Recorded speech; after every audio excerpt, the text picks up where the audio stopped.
Labas, šiandien trumpai apie 7 gamtos dėsnius, kurie jau valdo pasaulį nuo pat pradžių, taigi paminėsiu juos. Pirmas, jei ko nors trokšti, padėk kitam. Ir aš manau, kad tai labai geras dėsnis, ypatingai kurie dirba tinklinės rinkodaros kompanijose, nes jūsų ir yra esmė padėti kitam uždirbti, padėti kitam pasiekti svajonę, o tuo pačiu ir padėsite savo, auginsite save kaip lyderį.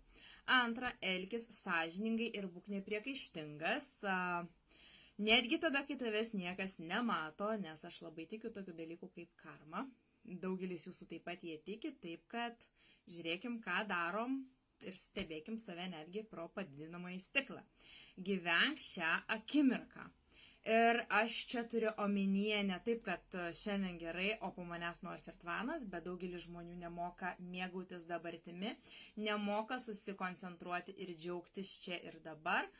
Būsiu laimingas, kai ten tą ir tą pasieksiu, būsiu laimingas, kai ir tą pabaigsiu, būsiu laimingas, kai tą išmoksiu, būsiu laimingas tada ir tada. Ne, stop, mėgaujamės čia ir dabar, nes tai yra pats geriausias laikas. Praeities nebėra, ateitis neaiški, yra dabartis. Ketvirtas, tap gerumo pavyzdžių.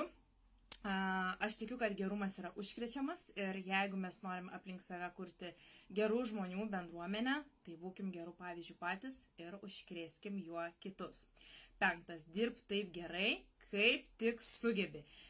Esu vienuose mokymuose netgi girdėjus, kad tokius elementarius darbus, kaip pavyzdžiui pasikloti lovą ar susitvarkyti virtuvę, turėtume taipogi atlikti tobulai, nes ką tobulai atliekame vienoje srityje, tą galėsime tobulai pritaikyti ir kitoje srityje. Šeštas, būk atviras savo. Pirmiausia, būk atviras prieš save, nes tu puikiai žinai savo stiprybės, puikiai žinai savo silpnybės, ką reikia slėpti, ką reikia tobulinti, ką reikia gerinti. Ir ne veltui sakoma, kad ir kur bekeliautum, kad ir kur bėgtum, nuo savęs niekada nepabėgsi. Ir septintas, svajok drąsiai. Labai geras šitas dėsnis, nes aš tikiu, kad jeigu žmogus sugeba tą dalyką svajoti apie tą dalyką, tai sugeba jį ir pasiekti. Tik pakelk subinę nuo sofos ir eik, imkis veiksmų ir judėk link savo tos svajonės.